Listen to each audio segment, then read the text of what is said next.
continuación se presentará el video donde se explicará qué es y los tipos de terapia en los cuales se puede trabajar este trastorno. Sin más que decir, y en nombre de mis compañeras, presentamos el trastorno límite de la personalidad, el cual consiste en un patrón persistente de conductas inestables en las cuales se ven afectadas las relaciones interpersonales, afectando la imagen, el afecto y un escaso control de impulsos. De acuerdo al DSM-5, esto lo define como un trastorno de personalidad en donde las personas impulsivas adoptan comportamientos que les generan daño con un efecto inestable, se sienten vacías o aburridos e intentan evitar de manera frenética el abandono, se sienten con incertidumbre la mayor parte del tiempo y en cuestión de quiénes son y carecen de la capacidad para mantener relaciones interpersonales estables. A continuación hablaré un poco de los antecedentes.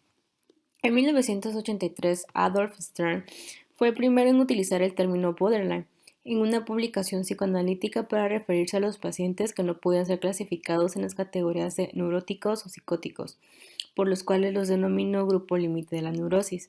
En los años posteriores, diferentes autores utilizaron distintos términos para referirse a estos pacientes como esquizofrenia ambulatoria, esquizofrenia pseudoneurótica y de carácter psicótico, u organización borderline de la personalidad. Este concepto puede sintetizarse en función de las distintas concepciones sobre el trastorno. Se le ha considerado dentro del espectro esquizofrénico como una forma grave de una organización de la personalidad, dentro de los trastornos afectivos como trastorno de los impulsos y en los últimos años como una entidad relacionada con el trastorno de estrés postraumático. En 1980 se incorpora por primera vez al DSM-3 como trastorno límite de la personalidad y en el CIE-10 como trastorno de inestabilidad emocional de la personalidad con dos subtipos, el límite y el impulsivo. Las causas son complejas e indefinidas y actualmente no se dispone de ningún modelo etiopatogénico que haya podido integrar toda la evidencia posible. En investigaciones y estudios realizados se ha descubierto que afecta entre el 30 y el 60% de los pacientes con trastornos de personalidad, estas siendo más mujeres. Y dentro de las causas podemos encontrar distintos factores como lo que son la genética, anomalías cerebrales, factores psicosociales y un proceso de apego. Dentro de la que es la genética y anomalías cerebrales, algunos estudios llevados a cabo en las familias indican que los trastornos de personalidad pueden ser hereditarios o se pueden asociar estrechamente con otros trastornos de salud mental que ocurren entre los miembros de la familia. En las anomalías cerebrales, en algunas investigaciones se han demostrado la presencia de cambios en ciertas áreas del cerebro relacionadas con la regulación de las emociones, la impulsividad y la agresión, además de la disminución o ausencia de neurotransmisores que ayudan a regular el humor como la serotonina.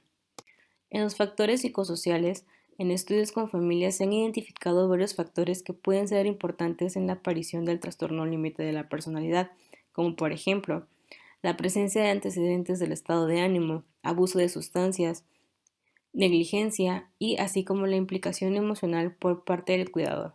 Esto tiene repercusiones y tiende a contribuir a las dificultades de socialización del niño y tal vez llega al riesgo de suicidio.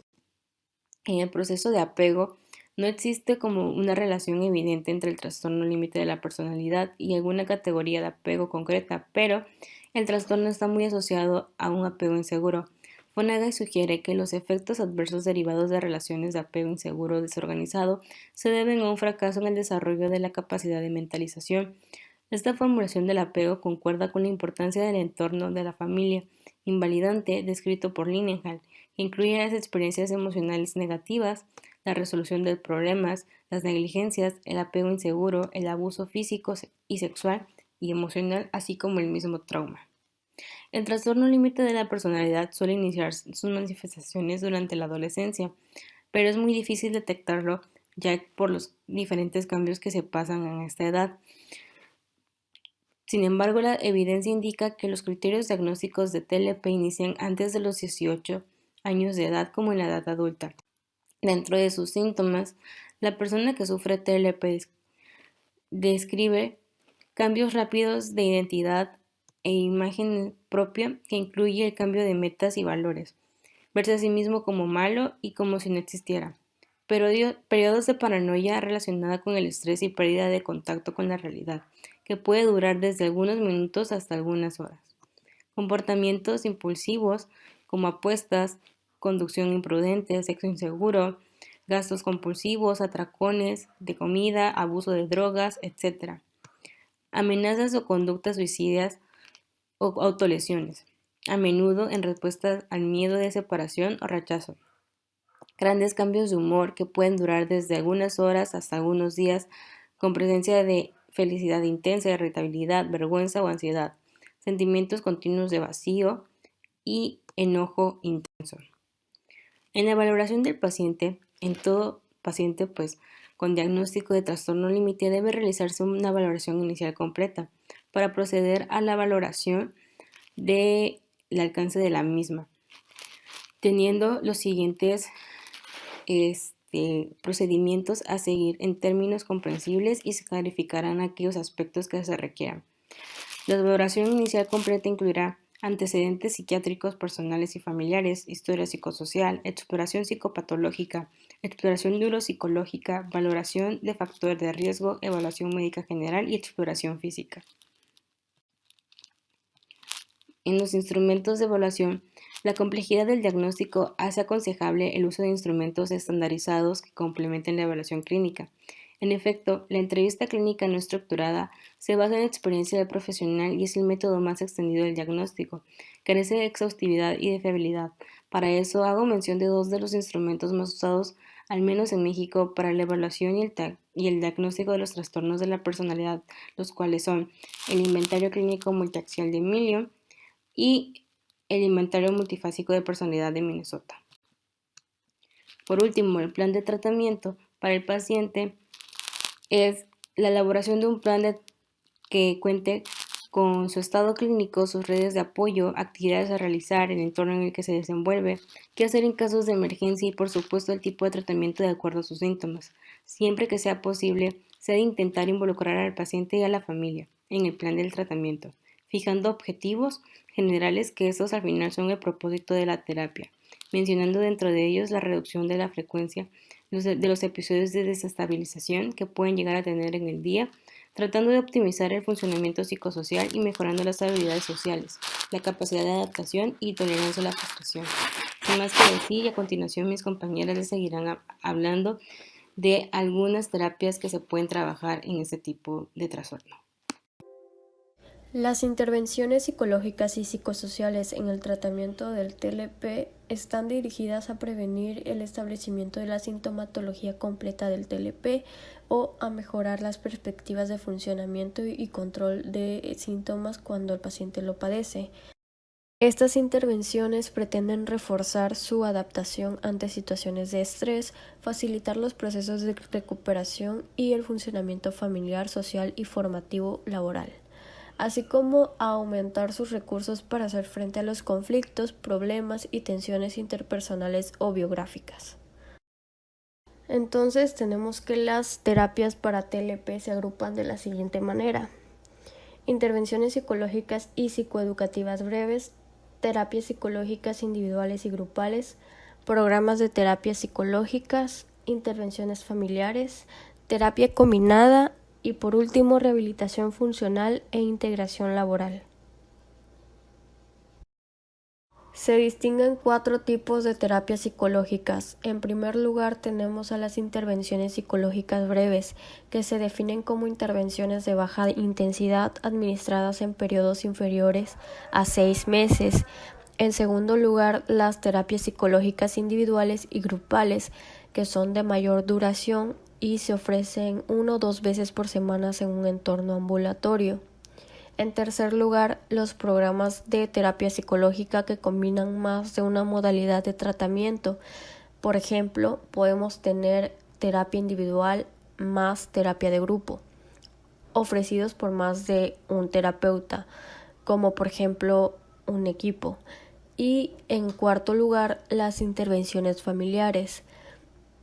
Hay que aclarar que las intervenciones complementarias incluyen la terapia combinada, en la que el tratamiento psicoterapéutico se lleva a cabo en combinación con psicofármacos y la rehabilitación funcional e integración laboral. Como ya se ha mencionado anteriormente, las intervenciones psicológicas y psicoeducativas breves son de baja densidad y son administradas en periodos inferiores a 6 meses. Dentro de este apartado tenemos dos modalidades de intervención psicológica breve. El primero es terapia cognitiva asistida por manual y el segundo es psicoeducación. Para empezar, la terapia cognitiva asistida por manual fue inicialmente desarrollada como una intervención para personas con repetidos intentos de suicidio y no tanto para el TLP como tal.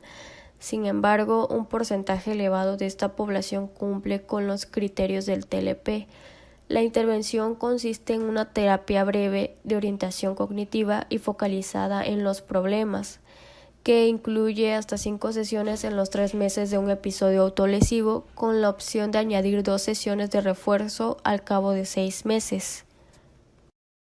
Dentro de la terapia, la biblioterapia se utiliza para estructurar las sesiones del tratamiento y actúa a modo de recordatorio entre las sesiones.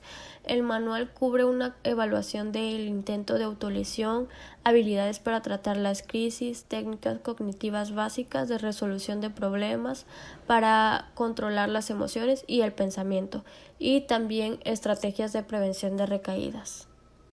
Dentro de esta terapia se refuerzan los puntos fuertes, los recursos y las habilidades propias de los pacientes para hacer frente a su situación, para evitar recaídas y contribuir a su propia salud y bienestar.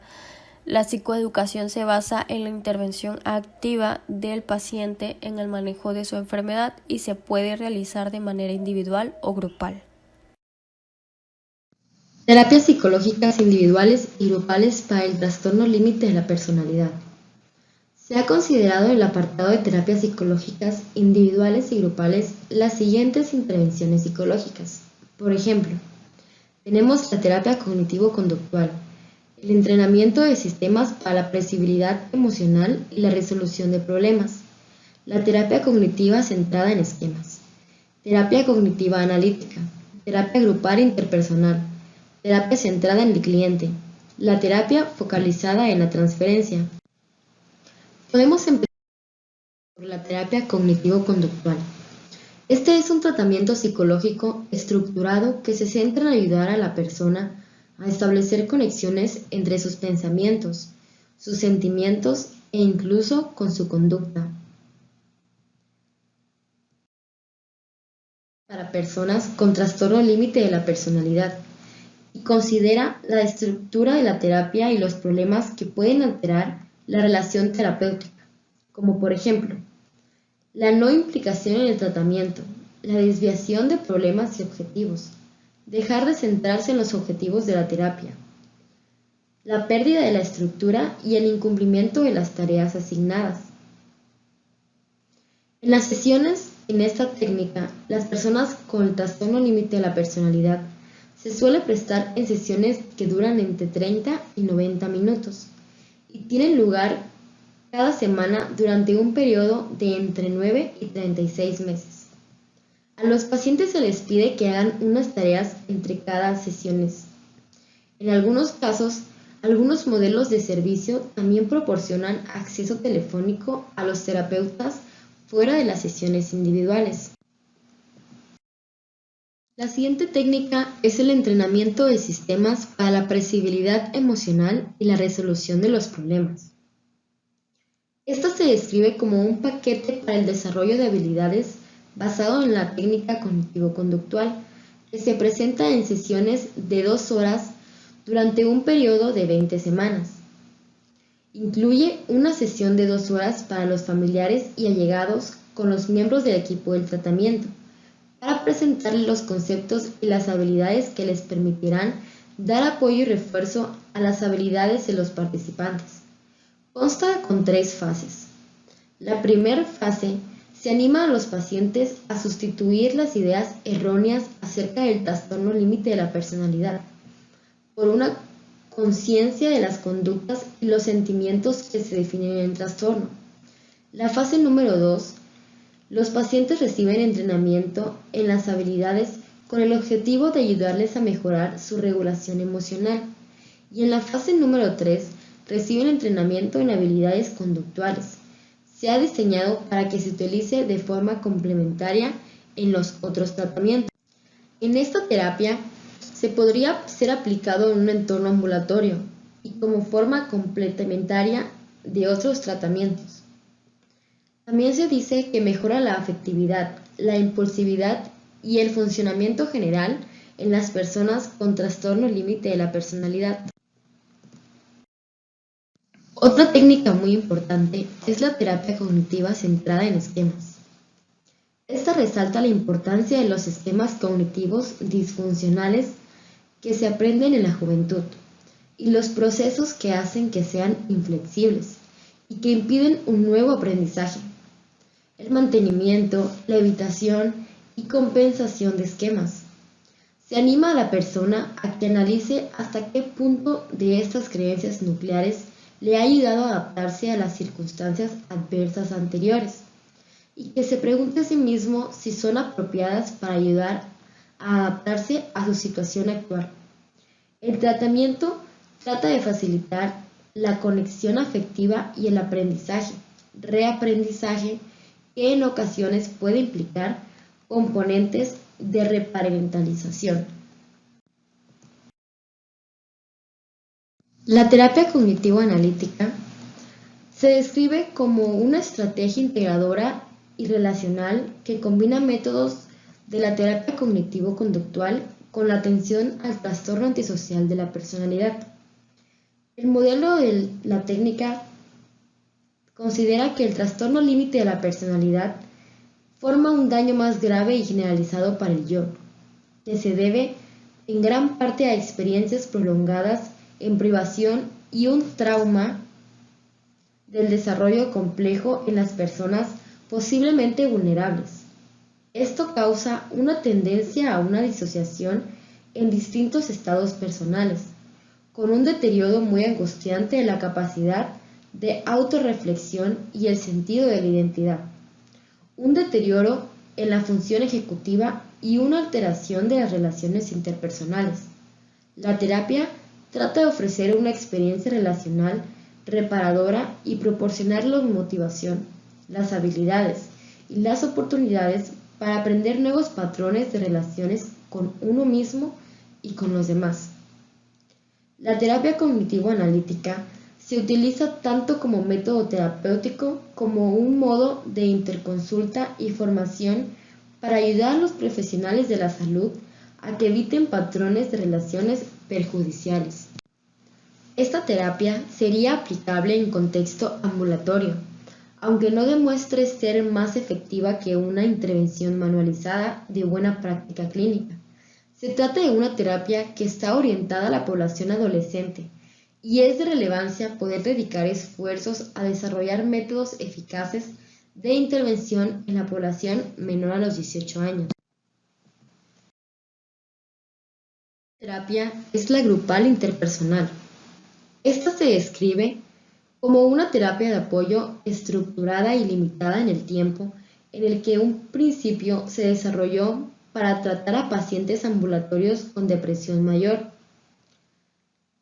En la terapia grupal interpersonal, para la depresión, el terapeuta presta atención sistemática a una de las 4 áreas principales: la sensibilidad interpersonal, las transiciones de rol, las disputas interpersonales y los déficits interpersonales, y las relaciona con los cambios en los estados de ánimo.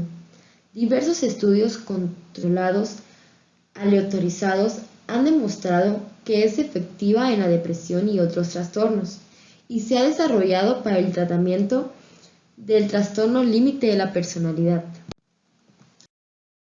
Por otro lado, tenemos la terapia centrada en el cliente. Este tipo de intervención psicoterapéutica fue desarrollado por Carl Rogers.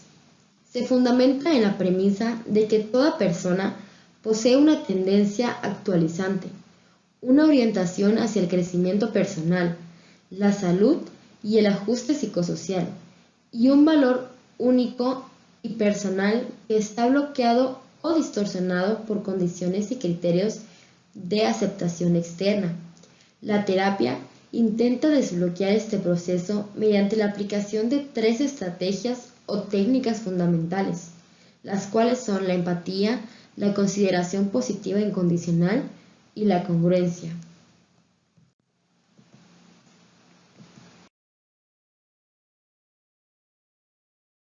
Focalizada en la transferencia. Este comenta que las psicoterapias psicodinámicas destacan la importancia del conflicto inconsciente entre los deseos que provocan la ansiedad y los mecanismos de defensa que se oponen a estos deseos. Estos métodos se han adaptado para las personas con el trastorno límite de la personalidad, de tal forma que el terapeuta aporta más estructura y es más activo. La psicoterapia focalizada en la transferencia es una forma estructurada y manualizada de terapia psicodinámica que trata de activar los patrones disfuncionales de la relación interpersonal dentro de la relación terapéutica, para que estos puedan entenderse a través de su interpretación. La prioridad es reducir la disfunción de la identidad y facilitar el funcionamiento reflexivo. Existe un objetivo adicional que es mejorar las dificultades del funcionamiento laboral y social cotidiano. La psicoterapia focalizada en las transferencias es una terapia individual que se presta 2 veces por semana. Si bien a algunas personas se les puede aplicar un tratamiento complementario para un problema específico. Por ejemplo, un programa de 12 pasos para una persona con abuso de sustancias. Programas de terapias psicológicas.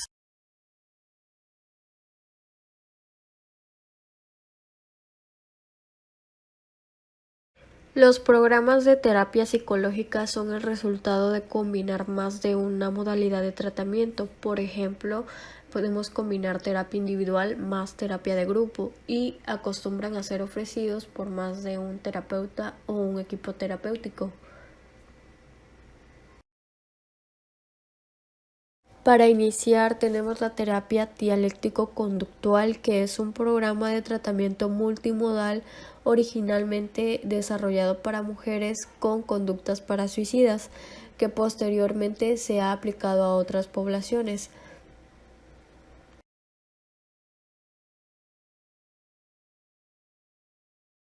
Dentro de esta terapia se describen 5 etapas del tratamiento.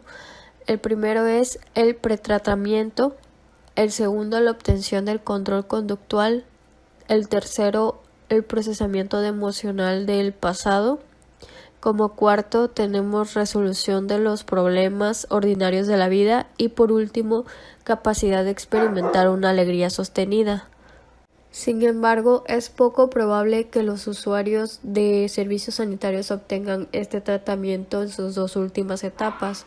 La investigación de TDC se ha centrado únicamente en las 2 primeras etapas con el objetivo de obtener el control conductual, ayudar a la persona a que desarrolle y mantenga la motivación para seguir el tratamiento y reducir al mismo tiempo las conductas suicidas, las autolesiones no suicidas y otras conductas impulsivas como por ejemplo el abuso de sustancias y los atracones.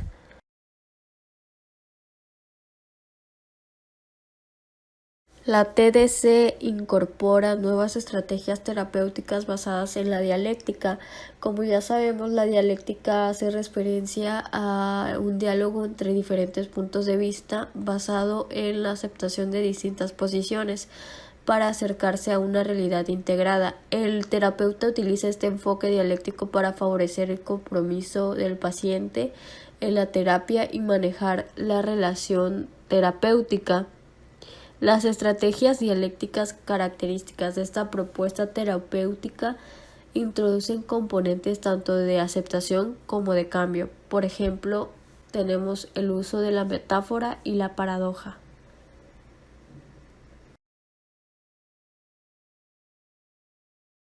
Dentro de este tratamiento se ofrece simultáneamente un tratamiento individual semanal y un grupo de entrenamiento en habilidades semanal durante un periodo acordado de normalmente un año.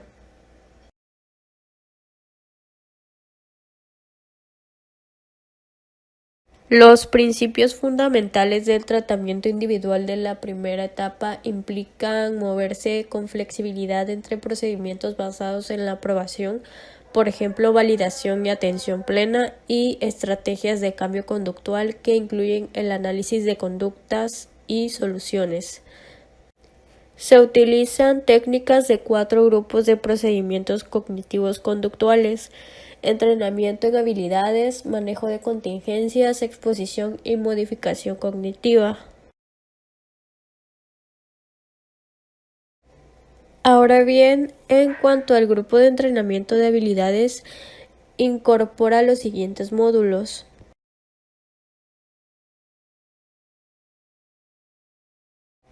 habilidades de conciencia, efectividad interpersonal, regulación emocional y tolerancia al malestar. El paquete de intervenciones de TDC también incluye reuniones semanales de supervisión e interconsulta para los terapeutas que trabajan en equipo y consultas telefónicas mediante las cuales los terapeutas están a disposición de los pacientes fuera del horario de atención normal para favorecer el manejo de situaciones de crisis y la generalización de habilidades al ambiente natural. Si se llega a considerar oportuno y cuando los usuarios de servicios pacientes están más estables y han establecido conexiones efectivas con los profesionales sanitarios, pueden pasar al tratamiento de la segunda etapa.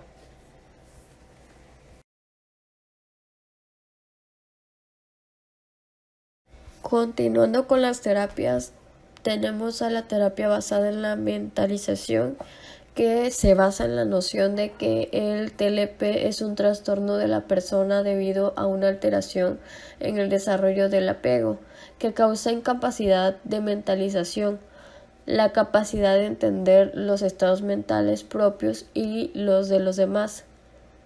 El objetivo de la intervención es aumentar la capacidad de autorreflexión del paciente.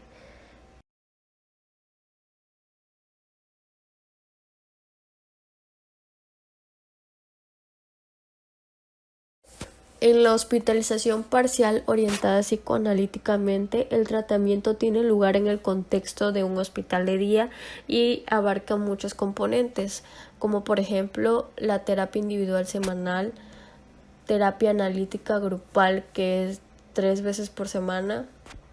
Siguiendo con esto, la terapia expresiva con psicodrama, que es cada semana, y una reunión comunitaria semanal durante un máximo de 18 meses. El método se ha desarrollado más recientemente para su uso en entornos ambulatorios. En la hospitalización parcial orientada psicoanalíticamente, el tratamiento tiene lugar en el contexto de un hospital de día y abarca muchos componentes, como por ejemplo la terapia individual semanal, terapia analítica grupal, que es 3 veces por semana. Siguiendo con esto, la terapia expresiva con psicodrama, que es cada semana, y una reunión comunitaria semanal durante un máximo de 18 meses. El método se ha desarrollado más recientemente para su uso en entornos ambulatorios. La intervención grupal de regulación emocional es una intervención grupal conductual basada en la aceptación, con una duración de 14 semanas, que se basa en la conceptualización multidimensional de la regulación emocional. Esta intervención grupal toma muchos elementos de la terapia de aceptación y compromiso y de la TDC e incluye aspectos de la psicoterapia focalizada en las emociones y de la terapia conductual tradicional. Se ha aplicado en combinación con terapia individual semanal no específica.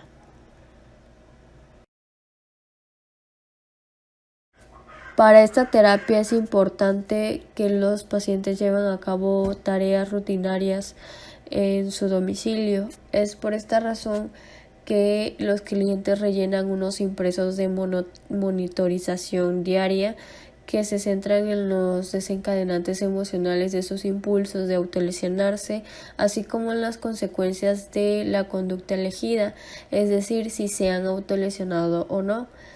También rellenan unos impresos de monitorización diaria adicionales que son adaptados a cada módulo, en los que se incluye la identificación de las emociones y la información que éstas proporcionan, la distinción entre las emociones primarias y secundarias, también la identificación de las consecuencias de la falta de voluntad emocional y de la voluntad emocional, la realización de acciones coherentes con los objetivos vitales de la persona.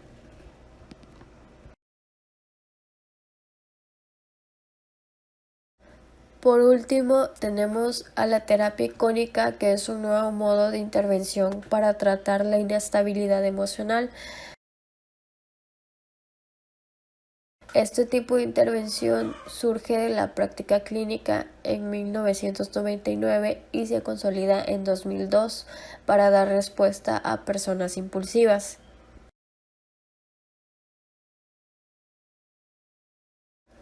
En esta terapia integra distintas técnicas y formas de intervención. Para el entrenamiento usa técnicas conductuales. Para las cogniciones usa el razonamiento socrático a partir de preguntas estructuradas, y para las emociones la relación terapéutica en cada una de las situaciones o conflictos que durante la terapia puede surgir tanto en el propio terapeuta como con otras personas con las que el paciente se relacione, ya sea familia o amigos. Finalmente, es importante destacar que esta terapia tiene resultados positivos en los cambios obtenidos tras la aplicación del tratamiento y durante los 2 años de seguimiento en las variables de conducta inadaptables, la autoagresión, heteroagresión y escape. Sin embargo, también es de importancia saber que no se tiene suficiente evidencia científica que avale que es recomendable aplicar esta terapia en pacientes con TLP. En el caso del TLP, el abordaje terapéutico en el entorno familiar es particularmente necesario. Los familiares pueden verse seriamente afectados por el impacto del trastorno en las relaciones y mostrar niveles elevados de la carga familiar. Por otro lado, el entorno familiar puede tener también una influencia en la persona afectada por el trastorno y contribuir así a su tratamiento. Dentro de las propuestas de intervención psicoeducativa dirigidas a familiares de pacientes con TLP, se encuentra el programa Family Connections, que se estructura en 12 sesiones en las que se ofrece información actual del TLP, habilidades de afrontamiento personales, habilidades para mejorar las relaciones en la familia y oportunidades para construir una red de apoyo para los familiares. Cabe destacar que los familiares previamente entrenados son los que conducen estas sesiones. La psicoeducación en familiares con TLP reduce el duelo y la carga familiar y mejora su dominio frente a las manifestaciones del trastorno. Por otra parte, tenemos la terapia dialéctico-conductual adaptada para adolescentes suicidas. Esta se compone de una psicoterapia individual con 2 sesiones semanales y un grupo multifamiliar de entrenamiento de habilidades a lo largo de 12 semanas. En este grupo multifamiliar se entrena tanto a los familiares como a los pacientes en habilidades de conciencia, efectividad interpersonal, regulación emocional y tolerancia al malestar. Todo esto con el objetivo de mejorar el mantenimiento del paciente. De igual forma, cabe mencionar la terapia familiar integrativa para adolescentes con trastorno límite de la personalidad. Esta está dirigida a adolescentes con TLP y sus familiares. Consiste en un programa de tratamiento que se compone de intervenciones relevantes de la terapia familiar de adolescentes con problemas de sustancias, entrenamiento de habilidades de la TDC adaptada para adolescentes y tratamiento individual que promueve la motivación para la terapia y que integra las diversas intervenciones. Por otra parte, también tenemos lo que son las terapias combinadas. La primera que veremos será la terapia interpersonal y terapia cognitiva combinada con fluoxetina. La combinación de farmacoterapia y psicoterapia es recomendada tanto para el tratamiento de la depresión mayor como para el trastorno límite de la personalidad. La terapia interpersonal, también conocida como TI, consiste en sesiones semanales de 1 hora de duración conducidas según un manual de psicoterapia interpersonal para la depresión. Por otra parte, la terapia cognitiva, TC, consiste en sesiones semanales de 1 hora de duración conducida según los manuales de terapia cognitiva para la depresión. La psicoterapia y la farmacoterapia se inician al mismo tiempo. Ahora pasaremos a la rehabilitación funcional e integración laboral. La rehabilitación funcional en personas con TLP tiene por objetivo mejorar su funcionalidad y aumentar la calidad de vida. Se focaliza básicamente en lo que son 3 áreas: actividades para la vida, la ocupación del tiempo libre y la rehabilitación cognitiva. Las habilidades para la vida, también conocidas como AVD o actividades de la vida diaria, son aquellas que con más frecuencia se realizan en la vida cotidiana. Estas se relacionan con el ámbito familiar, con las necesidades humanas básicas, autonomía funcional y con el uso del tiempo. Se han establecido 2 niveles: actividades básicas y actividades instrumentales de la vida diaria. Las actividades básicas de la vida diaria se caracterizan por ser universales, finalistas y estar ligadas a la supervivencia y la condición humana, y suponer un mínimo esfuerzo cognitivo. Las actividades instrumentales de la vida diaria están ligadas al entorno a que nos referimos, pues que constituyen un medio para alcanzar o realizar otra acción. Suponen una mayor complejidad cognitiva y motriz, tales como la utilización de distintos sistemas de comunicación, por ejemplo, escritos o verbales, tener movilidad comunitaria, es decir, conducción o uso de transportes, y mantenimiento de la propia salud. Algunas personas con TLP pueden presentar dificultades en su funcionalidad, ya sea en relación a actividades básicas o instrumentales de la vida diaria, teniendo alterada la capacidad de cumplir con las exigencias propias de los roles que desempeña. Otro aspecto importante en mencionar es la funcionalidad de las personas con TLP en la ocupación y el uso del tiempo libre. Esta intervención en esta área va dirigida a fomentar la comunicación y la relación entre las personas, desarrollar de forma creativa el tiempo libre y potenciar el intercambio con el entorno comunitario. La intervención de rehabilitación cognitiva se define como una intervención focalizada en los niveles más básicos de las funciones cognitivas, que tiene como objetivo mejorar el rendimiento de dichas funciones específicas, aumentar la autonomía personal y el mejorar el funcionamiento psicosocial. Integración laboral.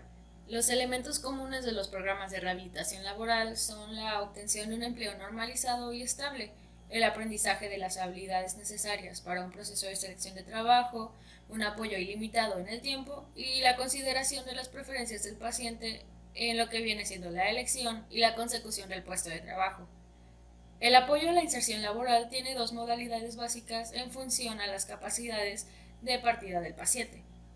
Tenemos entrenamiento prelaboral, que consiste en la rehabilitación de capacidades y competencias generales básicas previas a la inserción, así como el desarrollo de la motivación y la orientación en la búsqueda de trabajo. Y después tenemos el empleo con apoyo. Este es un modelo de integración laboral pensado para facilitar la incorporación al mercado laboral ordinario de personas con discapacidad y con especiales dificultades. Y por último, algunas recomendaciones generales de práctica clínica. Se recomienda que para introducir una intervención psicológica se considera la gravedad, objetivos, necesidades, actitudes, motivación y la capacidad de cada paciente. Se recomienda que cuando se proporcione tratamiento psicológico, el equipo de tratamiento y el terapeuta responsable apliquen un planteamiento teórico explícito que compartirán con el paciente. Se recomienda que las intervenciones psicológicas cuenten con espacios de supervisión que garanticen la adecuación de las técnicas empleadas y el seguimiento de los procesos terapéuticos. Y por último, se recomienda monitorizar los efectos de la intervención sobre los síntomas del TLP, sobre las variables del resultado comúnmente aplicadas y sobre el funcionamiento global del paciente.